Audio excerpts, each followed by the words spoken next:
Just like I mentioned the last time, those three areas are the core areas that we've been talking about. So there is the area of business, business solution, business, products and all, business intelligence. There is the political side, which is for leadership, growth, nation, and all. There is the financial side. Okay. And so let's briefly touch on that financial side. And it's very important. I believe that the how good, how well a nation is determined by what they do with their finance. The quality of the life of a nation is based off of the quality of the management of their finance. If you want to see a nation that is doing well, check how they treat their finance. Okay, and I need to understand. I think everyone at this session knows that money is not the same as finance. Okay, cash is not the same as finance, and we're way past that fundamental knowledge. Okay, so some of the things I was touching on that I actually do believe that it's quite important for us to look at this time is that times have changed, and if you don't know, you would still be doing the things that worked for you in the previous time, hoping, believing, praying that it still continues to work. The Holy Book says something about the sons of Issachar. Mentioned that they had the understanding of times and seasons, and they knew what the nation ought to do. So it's one thing to have the knowledge of times and seasons, to be able to plot the trends and know what is happening, what has left, and what is on the horizon, and what we are facing at the moment. It's also important to know what people need to do, what the nation ought to do. So there are some people who don't even understand times and seasons, so they're still using the old frameworks and hoping and praying that things work. Some people know times and seasons. They know that the times have changed, but they don't know what to do. Some people understand the times and the seasons. They know what to do, but they don't have the means or the capacity to actually do that. So you believe and understand that this is actually a multi-level problem. However, the core thing you need to understand in this time is that the concept, the idea, and the definition of money has absolutely changed. What people used to spend in the 19th century as money is not what we're spending now in the 21st century as money. Now, the moment you have that understanding, the next thing you need to understand, okay, so now that the concept of money has changed, what should change about my approach to these things? And the moment you start thinking that way, then you're in the right school, then you're in the right class. Then you can now open your mind to understand things, as they really should be. So one of the core things I always tell people is that because the fundamentals of finance has changed, because the age has changed, okay, we've moved past the industrial revolution, the industrial age. In the industrial age, the concept of money was defined to capture the frame of the industrial age.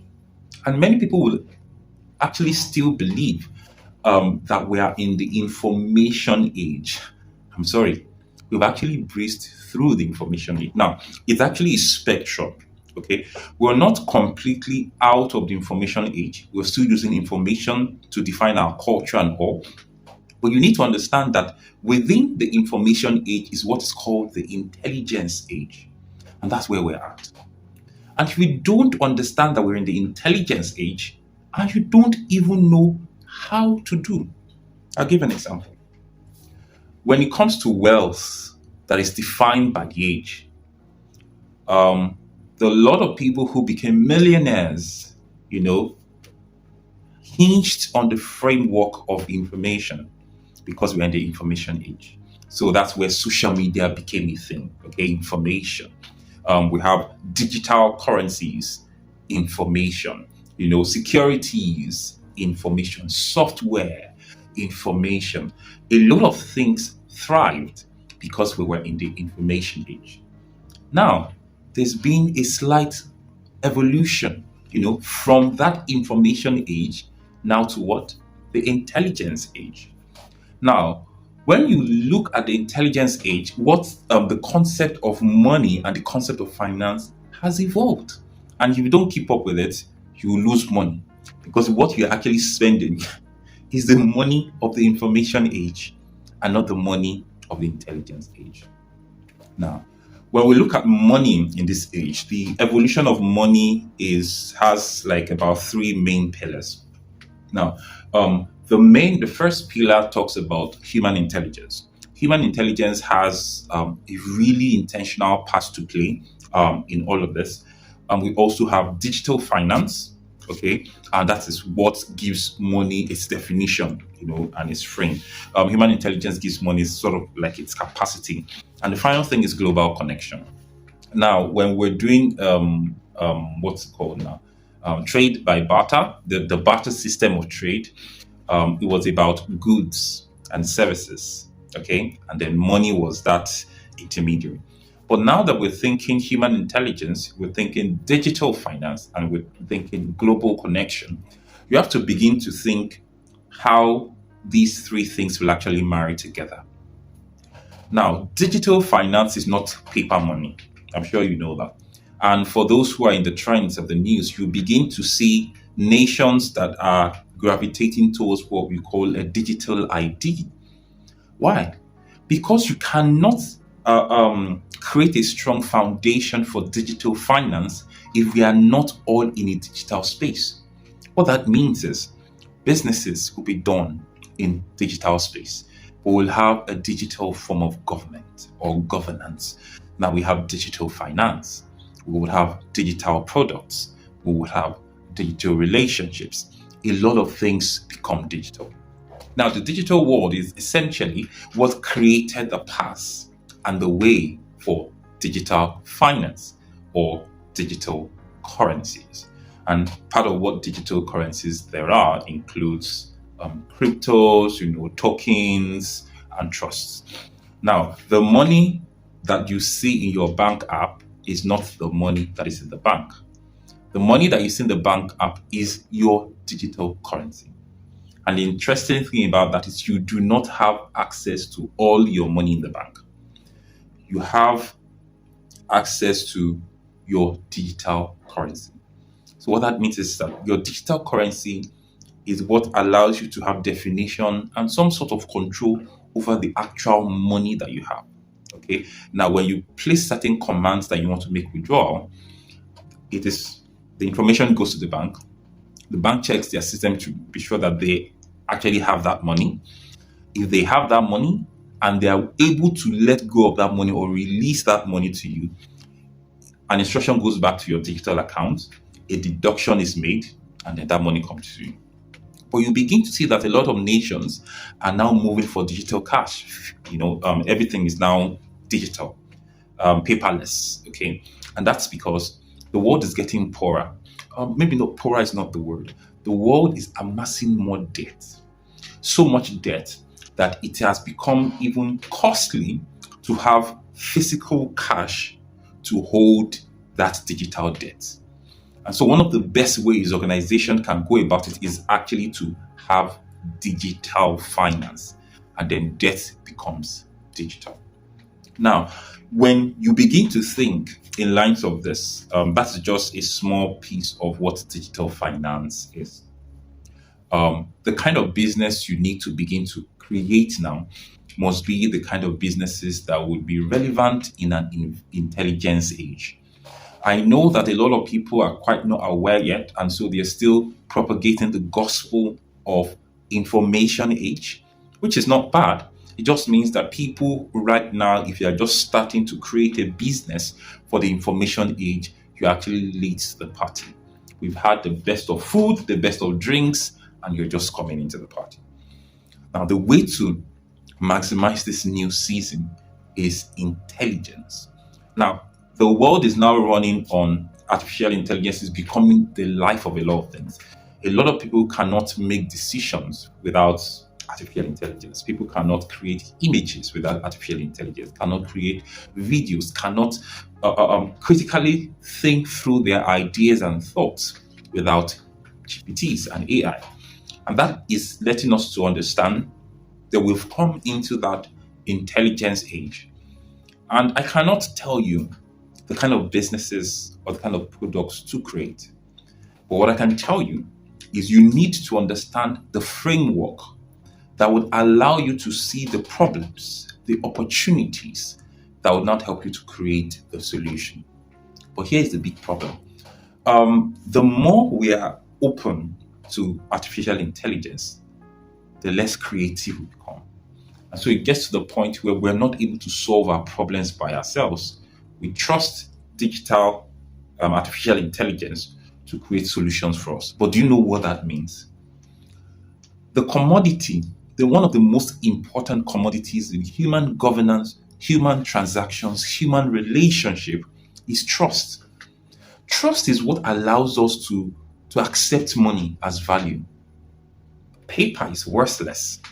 The state authorizes trust that when you see this bill, it means this value. And so that connection is called trust. That is exactly what we were given to artificial intelligence to make decisions for us. When a product comes to the market, before money leaves the hand of people in exchange for that product or service, the first foundation of it all is trust. So I need you to understand that we are beyond the whole peripheral stage of things. In order to understand the alchemy or the framework or the fundamentals of this new intelligence age, you must understand how to work with trust and how to galvanize it with intelligence. The moment you're able to compute that together, you build a system that is called a seed system. And it is that seed system that you take into whatever industry there is to begin to craft a product out. And that's where design thinking comes in. So, for example, where we have digital businesses like the Uber, the Airbnb, and all of that, can you see a similarity between those business models? Now, they're taking away the human intermediaries, and the organization is becoming the intermediary. So, Uber does not have a car, supposedly, but it connects drivers with passengers. Airbnb did not necessarily build the apartment, but connects the person that has the apartment with the person who needs the apartment. The same thing will begin to have problems with intelligence in different sectors and industry. It is the wise people who know what to do now, and what they need to do is to connect what is lacking, with its intelligence, what is needful, which is trust, and then go into the industry and do some permutations and combinations to combine this together in a way that it becomes a feasible product or service that the world can pay for. Once that is done, you then need to create a system of finance that allows you to walk through the allocation, the distribution, the transfer of finance in the what? Intelligence age. Okay. If you think all of these things are too high for you, then you're not ready. And you continue to put yourself lower in the pyramid of influence, power, and whatever.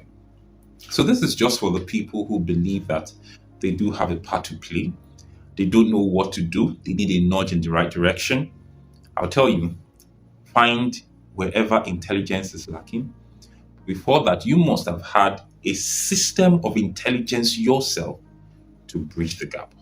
And understand that the only way people can pay you for services is when trust is established.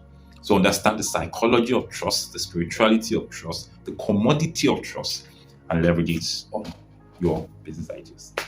All right. So for example, one of the things we do at Cedarion as well is also to think with organizations in order to bridge the gap between intelligence, execution, and product, and then begin to see how organizations can evolve into the new age. There are still a lot of people that are in the information age. They're still thriving and doing well, but it's important that organizations begin to think about the future and how to connect with the information age. This is as much as I would tell you right now. One of the things we do have sessions with organizations and CEOs where we look through their systems, understand their goals, their strategies, and their objectives, and then see how we can connect the future with the organization. If this is also something that you would love to do or to be a part of, please reach out to us. I'm sure that the contact, the emails, or the numbers will be available somewhere in the description of this video. The world is for the bold takers. The world is for the swift strategists. The future has a lot to do with intelligence, data, information, and trust. Begin to think about these things and learn how you can craft something that the future will thank you for. Till the next time I hear from you, or till the next time you hear from me, this is Kenny Omiyale. Bye for now.